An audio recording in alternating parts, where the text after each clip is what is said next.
if you miss Black Mark production, the albums released by the label Black Mark in the 90s, such as Lake of Tears, Greater Art, or Corporal Punishment, Stonefield of a Lifetime, and Cemetery, and many other great releases from that period. If you miss that period, then Eternal Dark from Boksha is perhaps the best solution to go back to the mid-90s. And we have in here the only album released by the band, not just the latest album, but also the only release they have so far, called Gânduri, or in English, Thoughts. Released a couple of weeks or months ago in the physical format, and we will analyze it today as the album of the year 2023. Now, of course, we can start this presentation by asking ourselves,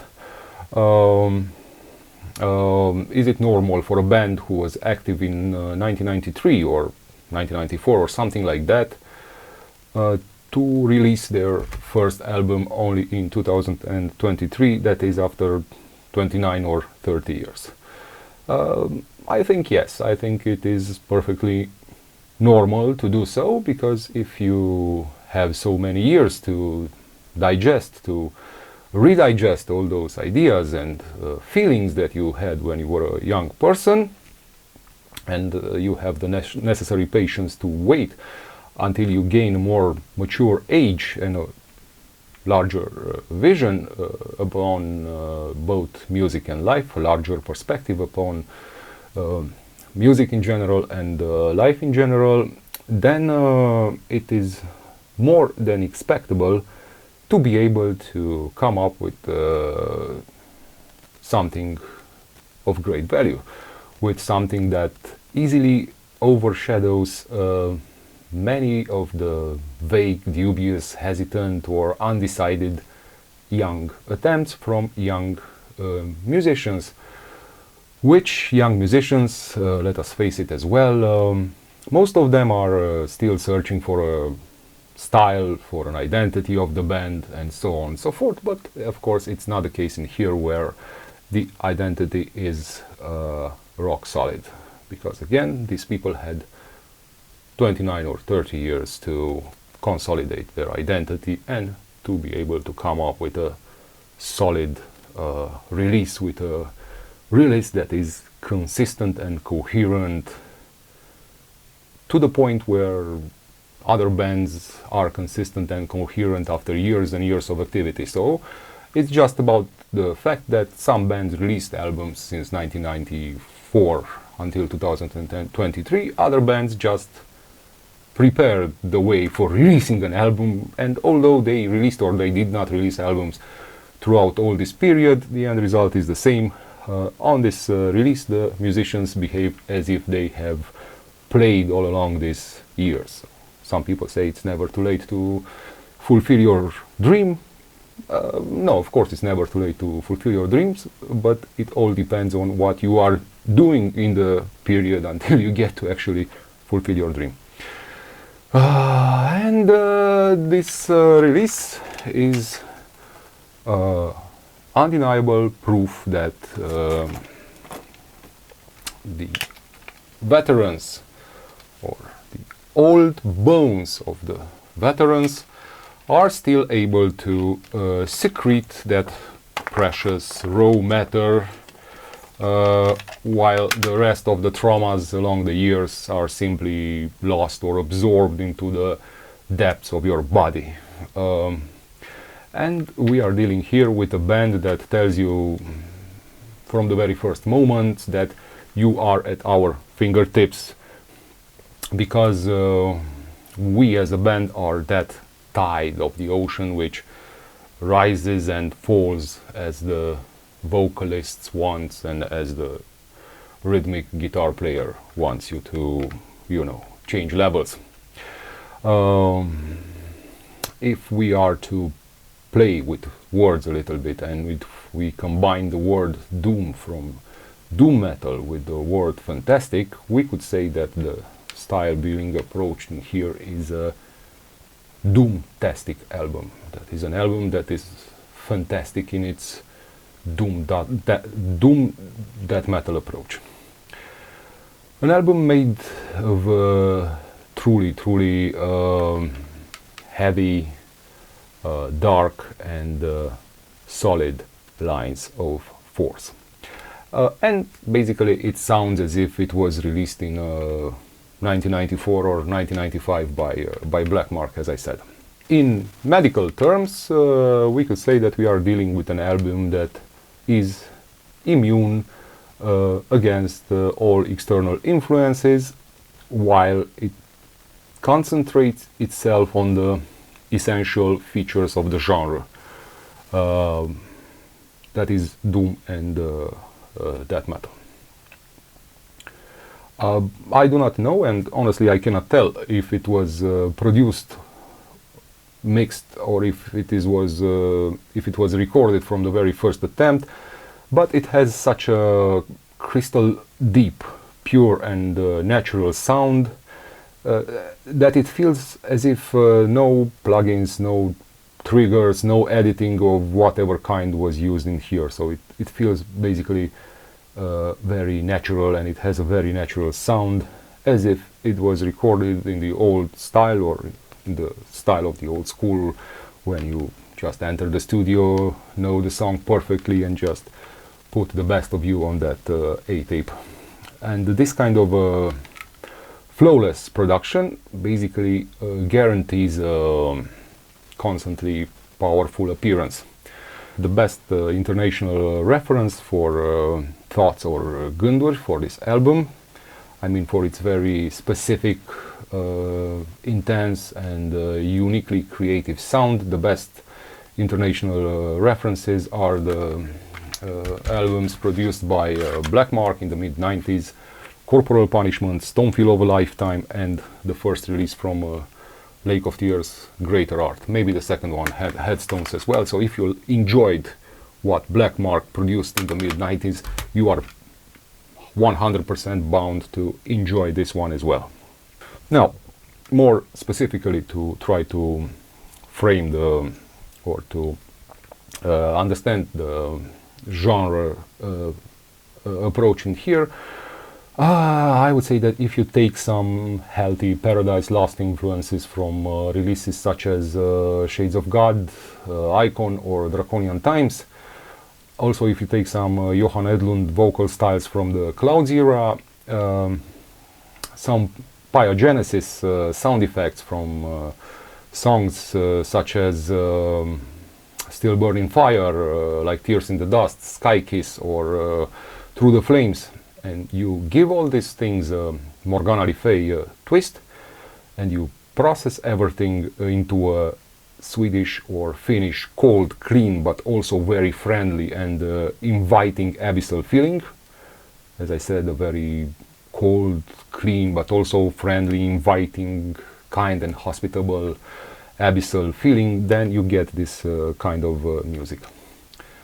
And more modern reference for Thoughts could be perhaps Draconian. Maybe this is a more modern landmark. But anyway, again, the old Paradise Lost combined with the old Tiamat, with the old Pyogenesis, and brought into a Scandinavian cold, friendly and abyssal feeling of hospitality, and then you get this beautifully absorbing and inviting dark release. I'd say even if you listen to ABBA, Dancing Queen, you will also enjoy this one. The lyrics in here, and basically everything that has to do with lyrics, concept and so on and so forth, is in Romanian, but I don't think it could have been otherwise, because the words used are very special and specific, and one cannot simply gain and preserve the amount of meaning in another language. So such inflections and depths of the words being used are not possible in this case in another language. because as I said, we are talking about some inflections that the vocalists use, because we are talking about a gentleman and a lady, some special inflections and a very atypical timbre, which is highly compatible with the Romanian language. And if it would have been sang in English, probably the whole music would have lost its strength and violence. So the whole lyrical concept would have lost the strength and the violence of the feeling. Okay, because for instance, when musicians play black metal in their native language and not in English, that black metal sounds more hateful and more visceral. And I'm sure that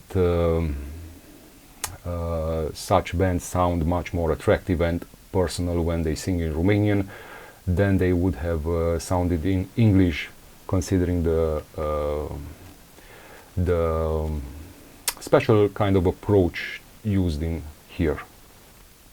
So in order for the words to preserve their strong imprint, in order for the words to be able to convey the necessary feeling with strength and with emotional violence, basically sometimes you need to sing in your mother tongue, because the effect cannot be the same in another language.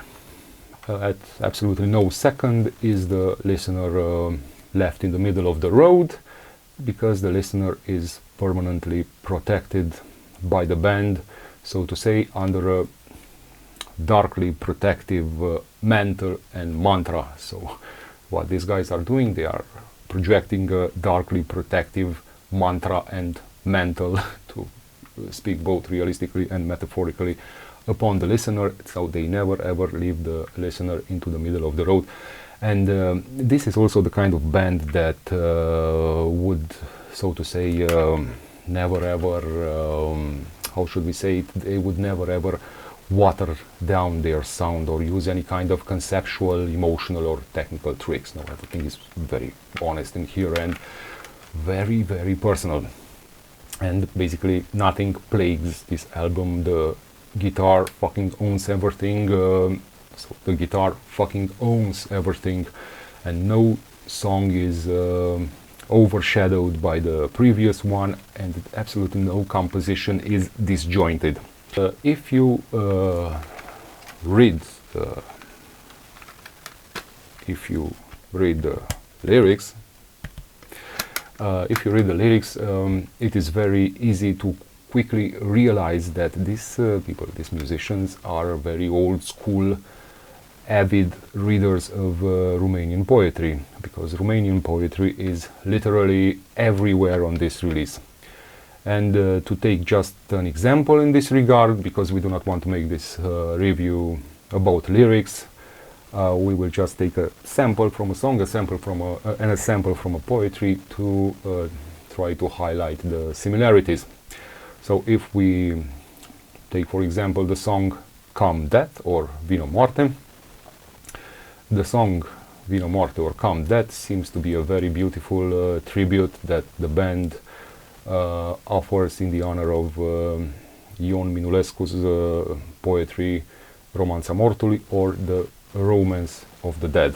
Now, unfortunately, I did not prepare a special kind of translation for this particular material, so I will go with a first-hand translation. So the song is Come Death, Vino Morte, and now if we try to translate the song into English, it would sound something like I've been waiting for you for so long, take me with you and make me forget, take me into abysses and into forgetfulness, bring me darkness and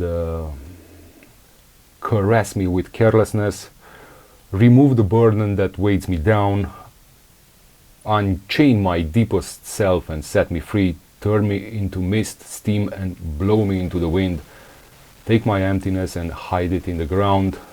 And it goes a little bit on, and they say, kiss my cheek and I will forget that I have ever lived. So yeah, this would be the translation of the song Come Death. And if we take the Romance of the Dead or Romanța Mortului by Ion Minulescu, the translation would go like this: the cemetery watchman or the cemetery gatekeeper closed my tomb And ever since then I stayed outside in the rain. The cemetery watchman or the cemetery gatekeeper closed my tomb, and so I was left to walk my skeleton under the wet willows that call me and lean down on me, to kiss the black void floating in my orbits, to kiss my white forehead, the one that knew my secret, the secret of the follies that I have once lived. Okay, so this is just a very short example and a first-hand translation. I would say fit for the purpose of this material. We'll leave the poetry translation to real poets and to people who are much more sensitive than us in this regard, and to the listeners as well, because the listeners also are some poets in their own right. And the examples from Romanian literature can go on and on. This is just a hint. So genre-wise, Gânduri or thoughts is not only traceable back to the mid-90s, but also fully vibrant with those catchy riffs, memorable songwriting and charismatic vocal performances from the 90s, from the mid-90s especially. These are kind of things that are capable to have an instant effect upon the listener. An instant effect that is both original, generic and resonant all along its textures. So basically you can, really have moments with this kind of music and with this kind of songs, as we are talking about here, about dark death and doom metal in its finest hour. And this means that the powerful and overwhelming, in the sense of eye-opening experience, comes from the fact that somehow, through a certain magic, I suppose, the slow tunes or the acoustic sections make the song seem even faster. So again, the slow tunes or the acoustic section make the song magically seem even faster, instead of making them seem even slower. Make the songs seem even faster, and they do this by playing on some great restrained and condensed energies, by using sinister riffs and intense rhythms, which act as the perfect vehicle for the subject matter, and which make it possible for the romance to be used like a cool sound effect, rather than the centerpiece of the band sound. Because yes, in here we are having a very dark and powerful metal combined with a lot of romance. And the heaviness is also coming from the fact that the guitar and the bass have their own kind of groove, which is different to all other recent bands. And the result of this kind of special groove is a cleaner and more compact and powerful sound, which gives this album a different kind of flowing. Basically, it drags on and on the emotions of the listener like a big machine capable to mobilize a whole force. And by possessing rich musical and poetical resources, all these rich musical and poetical resources being from the area of melancholy, by possessing these kind of things, the band does not need to complicate itself in any way. Complicate yourself means putting layers after layers, in between layers, and so on and so forth, in a very tiresome variety, just to prove to the world that you know a lot of music. No, when you are very sure about your feelings and the way in which you want to mirror those feelings into music, then you kind of have the perfect groove and the perfect sound effect, which does not force you to complicate yourself in any way, and you are very beautiful in your simplicity and in your honesty, because simple things are extremely honest things, deep and powerful things. Simplicity means honesty, power and depth in here, so they do not need to complicate themselves in any way, and they are able to deliver a simplistic charm. Beautiful, a simplistic charm, beautiful in itself and by itself, and self-sufficient at all levels. And also this kind of simplicity also means accessibility. So this is an album which has accessibility, and this is something that when you are talking about a beautiful and excessive metal album, this is something that nobody can really deny or beat in any way. And in this case, not in all cases, but in this case of thoughts, accessibility equals quality. This is sometimes a valid rule, but in this case is much more valid than people might think. And to give you just a gross or just a vulgar hint of what accessibility means, since in the case of Eternal Dark the main subject of the songs is death and the darkest personal feelings associated to it, mostly we are talking about emotional death and destructive internal struggles rather than the physical death as such. But since it is this kind of subject, death and the internal struggles and turmoils that are associated to the emotional and to the physical death, the fact that the album is accessible, it means that it can be listened to without any problems by fans of the bands and of the songs that, for instance, just an example, as I said, like those songs about death penalties and people having been sentenced to death, and describe the feelings of people that are about to be executed. And we can have a couple of examples in here. For instance, Creator Under the Guillotine is a song about this, and also Metallica, if I give it a special thought. Metallica, for example, Ride the Lightning is a song about a person being sentenced to death by electrocution in a federal prison, most probably, and basically when you ride the lightning, you ride that electricity that comes from the electric chair. Many Metallica fans don't really know the subject of this song, and when I told them the subject, they stopped listening to the song. So, and even Iron Maiden, Hallowed Be Thy Name, so songs that talk about death penalties, Creator Under the Guillotine, Metallica Ride the Lightning, or Iron Maiden, Hallowed Be Thy Name. This kind of a special audience can also relate to Eternal Dark Thoughts, because basically this is the kind of audience that is very much used to this kind of very dark, very personal and very violent inner emotions related to the approaching death, or to the death, something that already died in you before the physical death really happens. This is just an example. There are other categories of listeners who can relate to this one just as well. We cannot insist on too many details, unfortunately. And why does this happen? This happened because Thoughts, or Gânduri from Eternal Dark, this album is not a healer, no. Instead of healing the listener, instead of healing the wounds, the emotional wounds of the listener or the physical wounds of the listener, what this album does is that it adds 2 more shots to the head with every song. It adds 2 more shots to the head in along some very nice solid tracks, which actually cultivate a lust for emotional rape, ravage, rapture, despoilment, acrimony meaning in Romanian acrala, disapproval, disavowal, and so on and so forth. And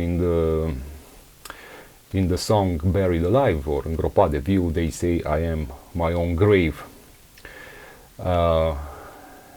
And I could even say that we are dealing with songs which sniff, adulmecă in Romanian, we are dealing with songs which sniff and even breathe in the terror, the personal terror, and hold that personal terror inside the pupil of the eye. Okay? In a very, and they do it in a very reserved and decent way, to tell you the truth, or truth be told. In songs that constantly throw you one of those smiles whose secret only the musicians know exclusively or in exclusivity. The vocalist sings like a very old, experienced hunter, for example, and his voice is that of a person who is about to get his hands on the game, on the haunted animal, that is, to get his hands on the game in the last glimmers of the day. And when you mix some utterly dark vocals with a fine solo flair or with rhythm flair, what you get at the level of the voices is a stronger and truer and deeper resonance. Resonance of the meanings of the words used in the lyrics, and especially in raptured accent. And I wouldn't say that the vocals are growls or growly, but they do sometimes wander into that direction. And when they get combined with a very disturbing and clear feminine voice, the result is that the listener has an experience that is equivalent to putting your hand on a heart and feel its pulse. So yeah, like the surgeon does, you know, you put your hand on a heart and feel how that respective organ, the heart, beats in the palm of your hand. And basically it is practically the experience of hearing the living voice of an internal organ. Now, concerning the rhythmic section, here everything is beautifully dosed and amplified just enough, nothing less, nothing more, in order for the music to be able to develop some excellent riffage, and in order for the music to be able to really tell a story. The strength of this album is equally distributed all across its tracks, and all of the tracks carry an equal impact, though sometimes expressed in different ways. So the distribution of the strength is equal, the impact is equal, but is expressed in different ways and in songs that play on different themes of the dark self.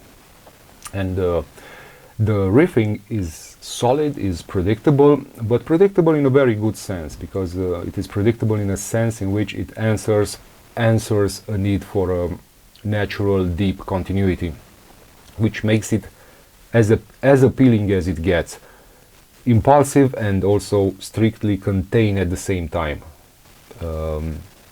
with a greatness of its own, which stems from the fact that the songs are simultaneously impulsive but also strictly contained, strictly reserved in their expression. So it's about some sort of not remote but reserved way of expressing some personal feelings, but reserved, but at the same time also very direct. And the fact that it has a greatness of its own means that the album is always true to itself. It is always self-similar in a very good manner, and it is always self-similar in its clean, tight sound. I would say it's a classic Spitfire playing in full effect. So when accelerated, the voice and the riffs still sound as pestilent as ever, with their raspy, dark and almost ballistic effects. And we could say that we are dealing with a revamped version of Tiamat, a general climax on this release being conceived and brought into effect pretty much like a coup de grace. And as I said, the ambition on this particular album is never to take a leap forward. The ambition here is always that of solidifying the elements of the 90s, of doom and of death metal. They don't want to go further, they just want to make everything more solid and more vivid in its expression. Coherence and consistency, so not some sort of a visionary aspect, no. And they solidify all these influences until a special type of evil is fully resurrected. And that type of old flavored special type of evil of the 90s is fully resurrected. This thing means the following aspects. As a modus operandi, a guitar note remains suspended in the air and it seems to undulate endlessly until it falls into silence. And a silence that has in it a little bit of that macabre Battery style occultism, because if you listen carefully on the voice and even in the riffs, there is also that macabre battery, old battery style occult nuance. Now, and sustained like this at the level of the guitar and of the bass, the voice and the adjacent sound effects sound like a final ultimatum, like a kind of emergency exit, and the listener allows himself to be easily carried away to the statue of hatred placed in the very center of his soul, and which is waiting for only one gesture to rise and come to life in a definitive manner. So listening to this album is a prerequisite for something to come out of you as a listener, so that you can be their body and soul, you know, like a game of Skandenberg. Yeah, so this is perhaps one of the aims of this album, is to resurrect the statue of hatred from your inner self, to allow that statue of hatred to rise and come to power by the grace of a single unexpected gesture, and for that statue of hatred to gain a definitive life, like in the myth of Pygmalion. And when you as a listener listen to this kind of an album, there is no other way but something has to come out of you as well. And that something comes out of you as a listener with the aim of making you totally present. You have to be there, you know, body and soul. Have to be their body and soul, like when you play Skanderberg. Pretty much this is the effect of the songs in here. And the drums are the one that fix and embed the tensions of the faces of the listeners, as if the death of hell itself is coming to take you in its claws with that enigmatic wave of madness that reigns in hell. Now, as some final remarks in here, as I said, genre-wise, this is a deathish doom metal or a deathy doom metal, and the band's strongest asset is its dark touch in total continuity with the name of the band, which is Eternal Dark. Yeah, this is extremely dark music, and every song is fully loyal to the title of the band, so there is a dark touch across all of the melodies. Also, genre-wise, I could say that there is a frantic restlessness brimmed with trashy hardness and muscled riffs, which kind of things constantly offering here more and more dark substance and more dark processing of that dark substance. Everything constructed within a perfect frame of that.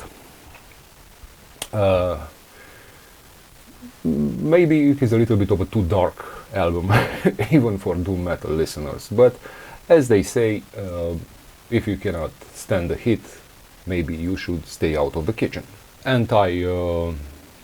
Anti-establishment looks and an anti-establishment general style, which makes everything feel dark to the bones. Makes everything feel dark to the bones until a terrific silence really descends upon the listener, because in all this darkness and romantic, crystal clear melancholy, there is always a suggestion of some sort of a dark silence descending upon you.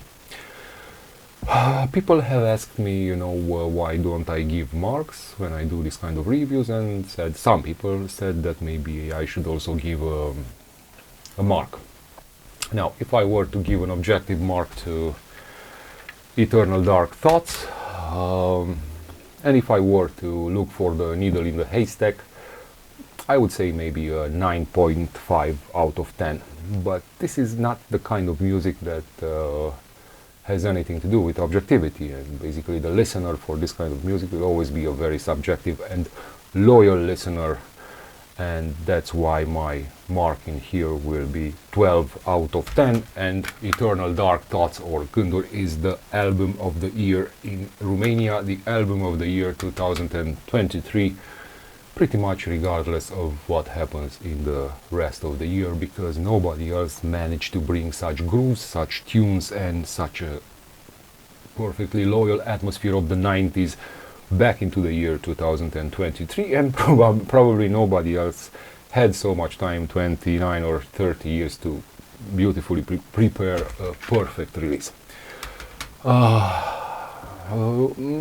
Maybe another small minus in here has to do with the fact that, you know, these kind of musicians seem to be people that are first and foremost interested in music and nothing else but the music, and they were maybe a little bit too modest in the way in which they promoted the album, which is good to be a very modest person, but still, when you release such a classic, almost classic metal masterpiece, then perhaps you should be more incisive with the promotion, because this is something that is really worth promoting, in my humble opinion. So a little bit of less modesty in promoting the album would be probably a good virtue here, because when you do the promotion, you also need to take into consideration the value of the album, and if you really believe you have done something that is capable to put a landmark into the metal avenue, then promotion should be more intense, and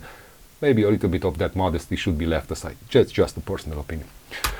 Now, the final message on the album, the way I perceived the final message of the album, is the following thing. The final message, meaning what the songs are actually saying